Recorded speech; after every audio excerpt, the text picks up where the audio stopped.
मेळावा येणाऱ्या 30 तारखेला स्टेडियम मैदानावर होणार आहे। त्या अनुषंगानं आपल्याशी संवाद साधण्याच्या अनुषंगाने या ठिकाणी आपल्या सर्वांना निमंत्रित केलेलं आहे। शेतकरी शिवसैनिक संवाद मेळावा, शेतकरी शिवसैनिक संवाद मेळाव्याचं आयोजन या ठिकाणी करण्यात आलेलं आहे। या मेळाव्याच्या माध्यमातून या राज्याचे उपमुख्यमंत्री, लोकप्रिय नेते आदरणीय शिंदे साहेब सर्व कार्यकर्त्यांशी, शेतकऱ्यांशी संवाद साधणार आहेत। काही लोकांकडून इथल्या काही अडचणी जाणून घेणार आहेत आणि कार्यकर्त्याला बळ देण्याचं, शेतकऱ्याच्या समस्या जाणून घेऊन त्या सोडवण्याचं काम शिंदे साहेब या मेळाव्याच्या माध्यमातून करणार आहेत। त्या अनुषंगानं त्यांचा दौरा या ठिकाणी महत्वाचा वाटतो। महाराष्ट्रामध्ये जी सध्याची परिस्थिती आहे आणि ही परिस्थिती लक्षात घेता शिंदे साहेबांची लोकप्रियता दिवसेंदिवस वाढत चाललेली आपण बघतो। सध्या शिवसेनेमध्ये मोठ्या प्रमाणात इन्कमिंग चालू आहे, दुसऱ्या कुठल्याही पक्षात इन्कमिंग नाही आहे। कारण धडाडीचा नेता,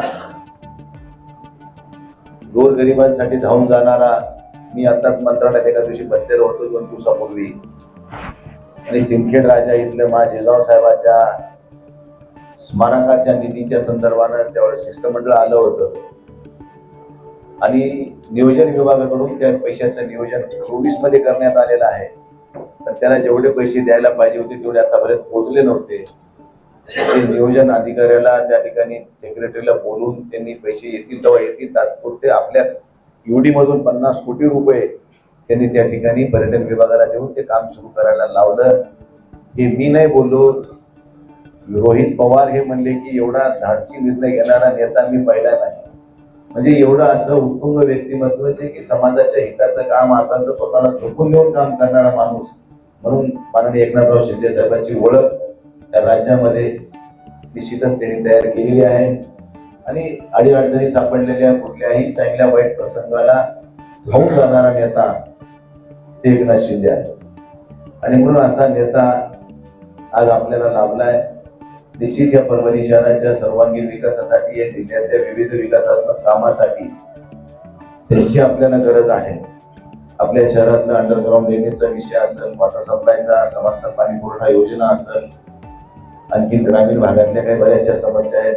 आम्ही बऱ्याचशा समस्या त्यांच्या समोर ठेवलेल्या आहेत, काही समस्या आम्हाला त्यांच्या समोर ठेवायच्या। आपलं जे मागच्या वेळेस परभणी मधलं कृषी विद्यापीठामध्ये होऊ घातलेलं बहुउद्देशीय क्रीडा संकुलाचा विषय असेल, आमची विस्तारित MIDC जी आम्हाला तिकडे बाबळगाव त्यामुळे उजळा मेला न्यायची होती, तिथल्या शेतकऱ्यांनी विरोध केल्यामुळे ती थांबलेली आहे। त्याच्यात काय मार्ग निघते, कारण ही MIDC आपली निवासी आहे, तिला काय करून उपयोग नाही। त्यामुळे चांगली MIDC ह्या ठिकाणी निर्माण झाली, चांगले उद्योग आले, आमच्या शहरातल्या व्यापाऱ्याला, उद्योगाला चालना मिळेल आणि एक चांगलं काम करण्याची संधी परभणीकरांना मिळेल। या उद्देशानं आम्ही सगळ्या गोष्टीशी साधक बाधक चर्चा करून त्यांना या ठिकाणी निमंत्रित केलंय।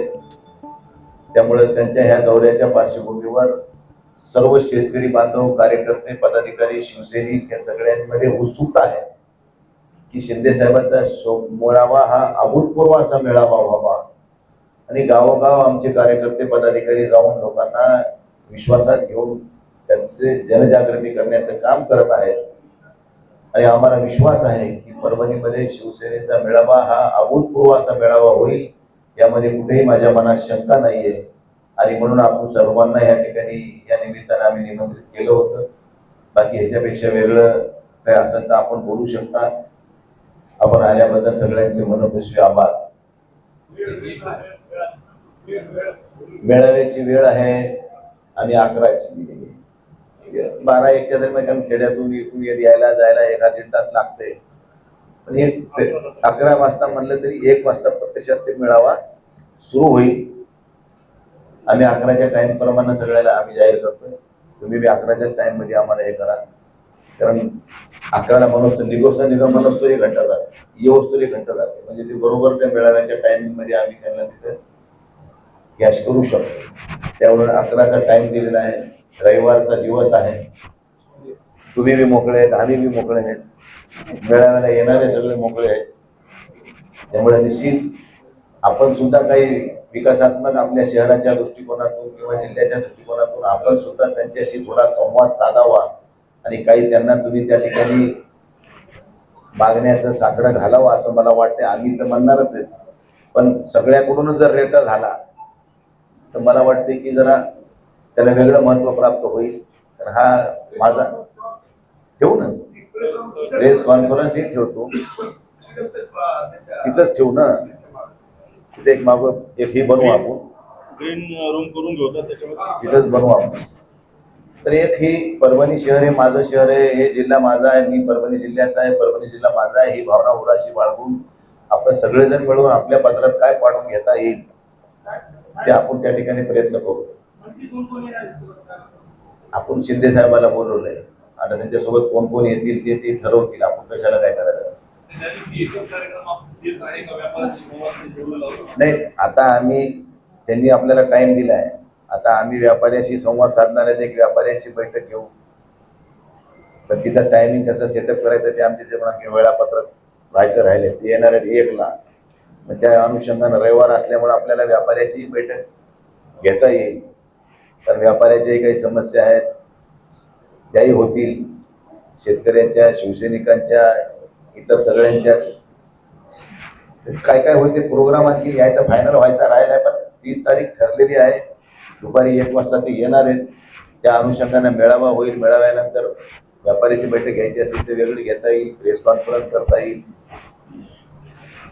आणखीन जेवणाचा कार्यक्रम माझ्या घरी विजिट देतील का नाही देतील आता ते आम्ही आणखी फायनल केलेलं नाही, त्यामुळं तुम्हाला आताच काही बोलून उपयोग नाही. आता ते त्यावेळेस काय काय होते आज काय सांगू. आता मी एकट्याचा प्रवेश झाला, आता माझ्या सोबतच्या सगळ्याचा होईल ना. आता हे आमचे पंचायत समिती पूर्णचे उपसभापती आहेत काशीनाथराव काळबांडे, ते दोन्ही जिल्हा परिषद गटनेता आहे, एक मेंबर आहे, हे सगळे आता येऊ घालतेत ना, सगळे येणारच आहे. आम्ही लावला नाही कोणाला सुरुंग, आम्ही कशाला सुरुंग लावा कोणाला नाही. बघा, भारतीय जनता पार्टी आणि शिवसेनेचं वरी सत्ताधारी पक्षाचं असं ठरलेलं आहे की बाबा तुम्ही आमचे घ्यायचे नाही, आम्ही तुमचे घ्यायचे नाही. त्यामुळे तसं काही होणार नाही. त्याचं आता काय सांगू मी तुम्हाला आज त्याच्याविषयी. त्या दिवशी आपल्याला तिथे कळलं ना कोणी आले, कोण चाललंय, काय कोणी येते का नाही येते.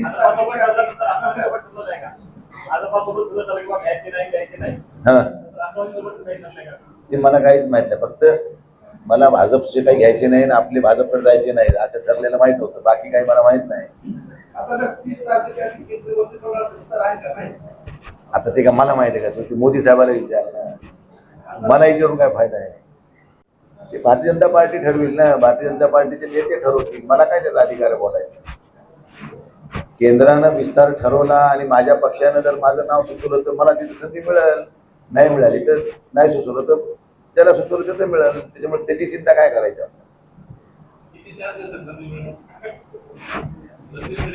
संधी मिळायची चान्सेस तर 100% आहेत मला, असं मला वाटतंय. आमच्या जेवढे तेवढे सगळ्यालाच वाटते, आमच्या ओमराजालाही वाटते, आमचे जुने बारणे अप्पा त्यांनाही वाटते. त्यामुळे वाटणं हे काही साहजिक आहे कोणाला, त्याचे काय नवल आहे का. द्यायचे कोणाला हे नेता ठरवित असते, ते नेता देतात त्याला मिळेल.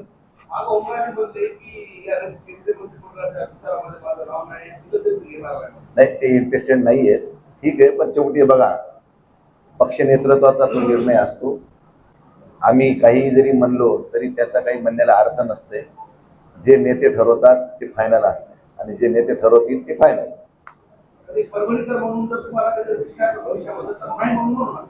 मी नाही कशाला म्हणेन, मी कधीच काही नाही म्हणलो नाही, पण मी कधी आग्रह बी करून बसलो नाही. मिळालं ठीक है, नहीं मिळालं तरी समाधान मानायचं. देखो वक्त से पहले और भाग्य से ज्यादा कभी किसी को कुछ नहीं मिळतं. हाँ, तुझ्या मनात काय ते तरी सांगेन. मेळाव्याला लोक नाही म्हणले तरी 20-25 हजार लोक येतील.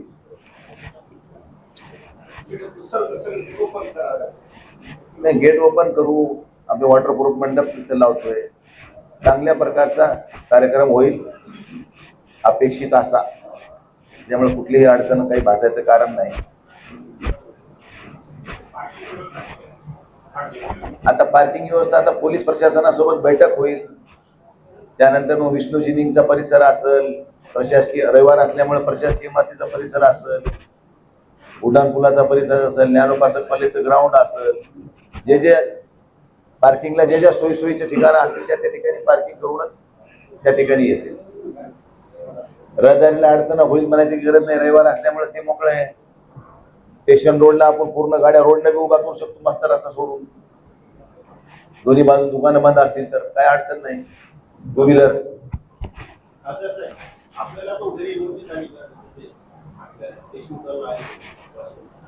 आता ते पार्टी बघेल ना, वकील पार्टीनं जे काही लावलेले लॉयर लावलेले आहेत तिथे कोर्टाचं मॅटर बघायला, ते बघतील आपलं काम. अरे ते देणार ना, दिले असेल ना, माझ्याकडे आले असेल ना, काय मोठी गोष्ट. नोटीस आता त्याला आली म्हणल्यावर मला आलीच असणार ना, मला आली म्हणल्यावर. जेव्हा आम्ही हे निर्णय घेतला त्या अर्थी ह्या सगळ्या गोष्टीला फेस करायचं हे आम्ही ठरवूनच केले ना, त्याच्यामुळे काय वेगळं काय आहे का त्याच्यात.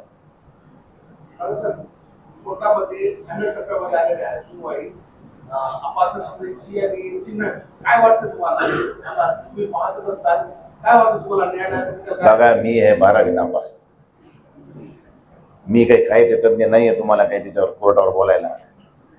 जे येईल त्याला आम्ही स्वीकारायला तयार आहे. पुढचं बोलू जरा.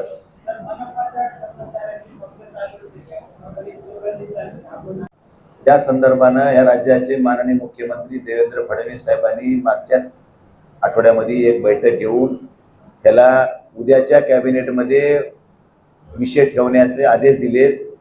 उद्या मंगळवारी जी कॅबिनेट होईल त्या कॅबिनेटमध्ये वाढीव जीएसटीचा विषय मार्गी लागल आणि नगरपालिका प्रशासन महापालिका प्रशासनात मधल्या एकच महापालिका नाही आपली, अशा जवळजवळ 6-7 महापालिका आहेत, त्या सगळ्यांचा विषय आहे आणि तो निश्चित त्या दिवशी मार्गी लागेल. तेच विषय चाललाय ना. त्याच विषयावरून मुख्यमंत्र्यांनी तो आदेश दिले, त्याच्या संदर्भानं उद्याच्या कॅबिनेटमध्ये तो प्रस्ताव येईल. तुमचं काही समाधान होत नाही चव्हाणचं नजीरचं, त्याचं चालूच असतंय. अरे आता त्या बाकड्याने काय एआयचा फोटो टाकला. आता मी होतो मुंबईत आणि माझा काल संभाजीनगरला कार्यक्रम होता त्या प्राईड नॅशनचा हयातला. मला यायचं होतं, राज्यपाल आम्ही सगळेजणच होतो. तर मी येताना ती मित्राची गाडी होती, श्याम गंभीरे नावाचा माझा मित्र आहे, त्याची गाडी आहे. ती गाडी आजची नाही, 2 महिन्यापूर्वी घेतलेली गाडी. मी आज काल येताना घेऊन आलोय, तर लगेच मी आणली. आता उद्या एखादी दुसरीच गाडी आणली म्हणजे तुम्ही म्हणा ही गाडी आणली म्हणून. ती गाडी कोणाची आहे, कोणाच्या नावानं आहे, काय आहे ती तिथे बघता का नाही का माझ्याच नावानं. काय इथं काय झालंय, आम्ही काही केलं की कोणाला खपत नाही, काही केलं की त्याने केलं सुरूच. आता दुसऱ्याने 10 घेतले त्याला कोणी विचारे ना, पण आमचं ते देखवत ना काही लोकांना, त्याला मी काय करू. आता माझे चुक आहे. हो त्या दिवशी विमानात घेतलं म्हणलं का मला, ते विमानानं गेलो आम्ही, तिथे प्रायव्हेट जेटनं आलो. हो प्रायव्हेट जेटने फिरलं. गरीब की बीवी सबकी भाभी. आमचं असं झालंय की काही लोकांना देखवाना झालं, त्याचा नाईलाज आहे, पण आम्ही बी ठीक आहे चलत राहा म्हण.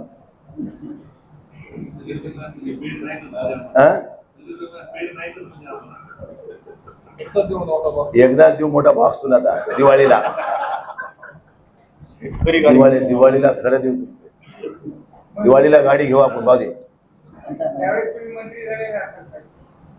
तवाच कोण बघितले. बघा शेवटी मी कधी कोणतं मिळावं या अपेक्षेने काही गोष्टी आयुष्यात केल्या नाही. मी काही एखाद्या प्रस्थापित घराण्यातून राजकारणाला उदयाला आलेलो नाही.